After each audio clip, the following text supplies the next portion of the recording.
नमस्कार, मैं हूं ओम प्रकाश नागवानी। आप देख रहे हैं आगाज की आवाज। मुख्य उस तरफ की तो रोड बन चुकी थी, लेकिन ये रोड आज इतना लेट बनी, इसका क्या कारण है?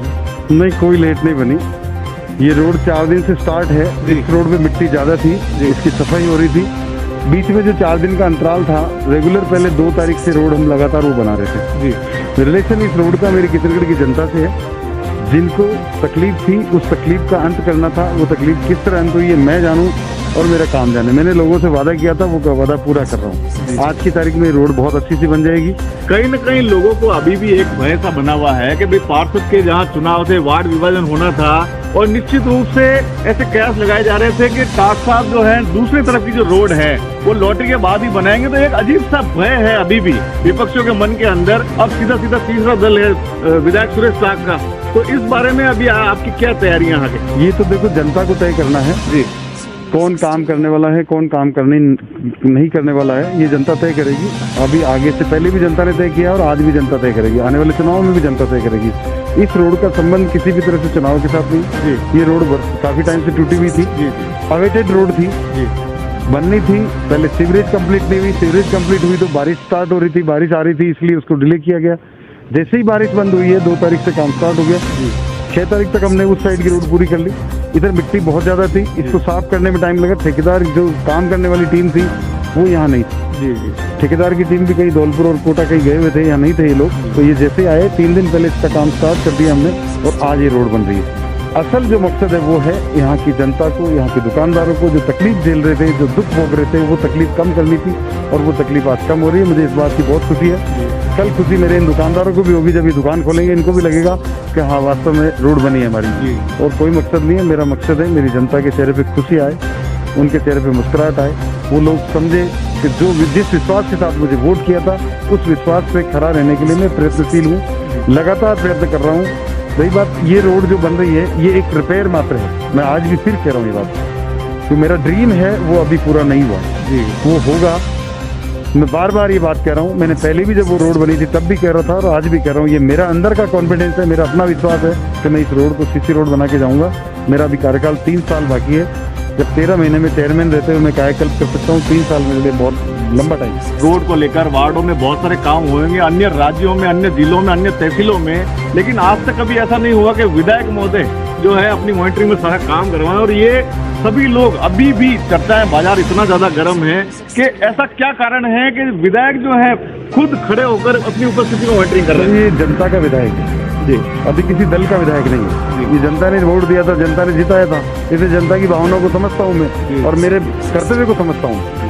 बस यही मकसद है और कोई मकसद नहीं। अच्छा, अभी जो आगे इलेक्शन आ रहे हैं तो इसमें अभी कुछ अपने कैंडिडेट्स वगैरह आगे क्या तैयारी है? हाँ, ऐसा कुछ नहीं है अभी। सारी बातें बहुत क्लियर से तो मैं नहीं कह सकता हूँ, पर निश्चित रूप से मैदान में आएंगे।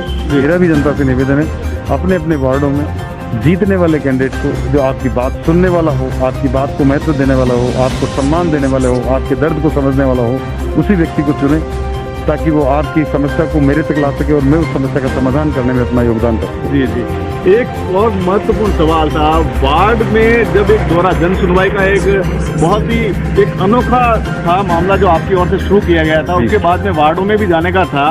तो कहीं न कहीं जब ये रोड शुरू हुई थी बनना, तो लोगों को एक उम्मीद थी कि विधायक सुरेश जी टाक साहब जो है वार्डों में भी आएंगे और वार्डों को भी देखेंगे। तो ऐसा कुछ प्रयास है फिर आगे? बहुत जल्दी। मेरा प्रयास तो नहीं तो मेरी घोषणा ही थी, मैं तो आने वाला ही था, लेकिन अवरोध बहुत सारे आते हैं। राजनीति की राह में बड़ी कठिन पथरीली राह है ये, बहुत सारे अवरोध पैदा हो जाते हैं। लेकिन मैं उन अवरोधों को पार करता हुआ जनता के सपनों पर खरा उतरूंगा। हर वार्ड में जाऊंगा, हर वार्ड से समस्या सुनूंगा और समाधान करने का यत्न भी करूंगा। और मुझे पता है काम कैसे होते हैं, मैं काम भी करा लूंगा। जो आदमी नीति की बात करता है, ईश्वर उसका साथ देता है। और मैं नीति की बात करता हूँ, मैं अनीति की बात नहीं करता हूँ। मुझे केवल और केवल मेरा शहर, मेरी विधानसभा, मेरी विधानसभा के लोग, मेरी विधानसभा के लोगों की तकलीफें ये नज़र आती है, उनका समाधान करने के लिए सोचता रहता हूँ। और मेरी कोशिश रहेगी, ईश्वर भी मेरा साथ देगा। मैं बार बार मेरे ईश्वर को इसलिए आगे लाता हूँ कि मुझे मेरे इस पे भरोसा है और मेरे कर्म पे भरोसा है मुझे।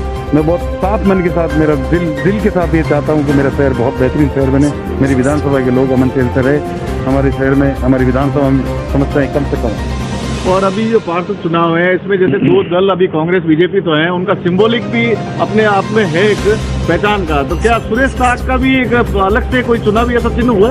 हो सकता है, अभी ये सब बातें भविष्य के गर्भ में है। जी जी, हो सकता है। जी जी, जनता की समस्याओं का समाधान करने के लिए अगर मुझे ये कदम भी उठाना पड़ा तो मैं उठाऊंगा। जी जी।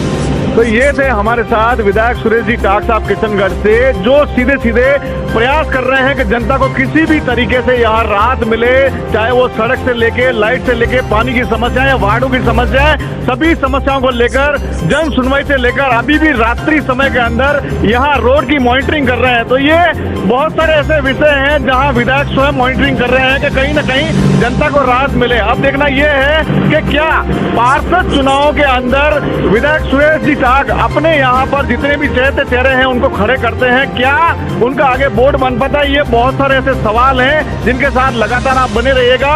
और पार्षद कैसा हो, इसके बारे में कुछ और भी कहना चाहते हैं विधायक महोदय? जी सर। मैं एक बात और कहना चाहता हूँ, मैंने शायद ये शुरुआत करी थी नगर परिषद में जन सुनवाई करके, कमेटी पर शुरुआत थी, और उसका कारण भी ये था कि बोर्ड का कार्यकाल समाप्त हो गया था। वार्ड पार्षद अपनी समस्या, जनता की समस्या को वहाँ तक नहीं ले जा पा रहे थे। तो चूंकि मैं अकेला एकमात्र जनप्रतिनिधि बचा था, तो मेरी ड्यूटी बनती थी कि मैं जनता की वार्डों की समस्याओं को सुनूं, और ये एक प्रयास मैंने नगर परिषद में कर दिया। 1 से 20 वार्ड की जन समस्याओं को हमने सुना भी था, लेकिन क्या पता कैसी नज़र लगी। उसी दिन घोषणा भी करी थी कि 28 सितंबर के बाद मैं वार्डों में आऊँगा, और वार्डों में आके एक एक वार्ड का दौरा करूँगा। मैं 3 घंटे सुबह 6 से 9 दौरा करके मैं समस्याओं को नज़दीक से देखूँगा और उनका समाधान भी करूँगा। लेकिन कहीं न कहीं लोगों को इस बात का डर बैठा, कहीं न कहीं किसी को ये एहसास हुआ कि ये आदमी अगर वार्डों में चला गया तो शायद आने वाले परिषद चुनाव में हमें मुंह की खानी पड़ेगी। शायद यही कारण मानता हूं मैं कि मेरे बीच में अवरोध पैदा किए गए, लेकिन इन अवरोधों से होना जाना कुछ नहीं है। जिसने सेवा का जज्बा मन में ठान लिया हो, उसको आंधी तूफान नहीं, कोई नहीं रोक सकता। जी जी, कोई भी नहीं रोक सकता। जिसको काम करना, जिसका लक्ष्य काम करना, वो किसी भी तरह से काम करेगा। बहुत जल्दी वार्डों में आऊँगा, लोगों के बीच में जाऊँगा, लोगों की बात सुनूंगा और उनकी समस्या का समाधान करूँगा। मुझे अधिकार दिए किशनगढ़ की जनता ने, मुझे वोट दिया है, मुझे विधायक बनाया है, और ये जितने भी विभाग हैं, ये जितने भी विभाग हैं, जनता की समस्या सुनने के लिए है, और मेरे पत्र का जवाब देना पड़ेगा, मेरे पत्र पे काम करना पड़ेगा। जी जी। तो निश्चित रूप से ये यहाँ पर काफी सारे ऐसे सवाल थे जिनके जवाब दिए विधायक सुरेश जी टाक ने, कि जितनी भी समस्या हैं, चाहे किसी भी विभाग से जुड़ी हो, इनके पत्रों के माध्यम से यहाँ सभी समस्याओं को अवगत कराया जाएगा, और निश्चित रूप से किशनगढ़ को सभी समस्याओं से समाधान भी दिलाया जाएगा। तो आगे आने वाले चुनाव के अंदर क्या विधायक सुरेश टाक एक ऐसे चेहरे बनेंगे जो यहाँ से बोर्ड की दावेदारी करेंगे? तो ये एक बहुत बड़ा प्रश्न है, और आगे भी लाइव डिबेट के माध्यम से आगाज की आवाज जितने भी पार्षद के चेहरे हैं उन सभी को आपके बीच लाता रहेगा। मैं ओम प्रकाश नाथवानी, आप देख रहे हैं आगाज की आवाज।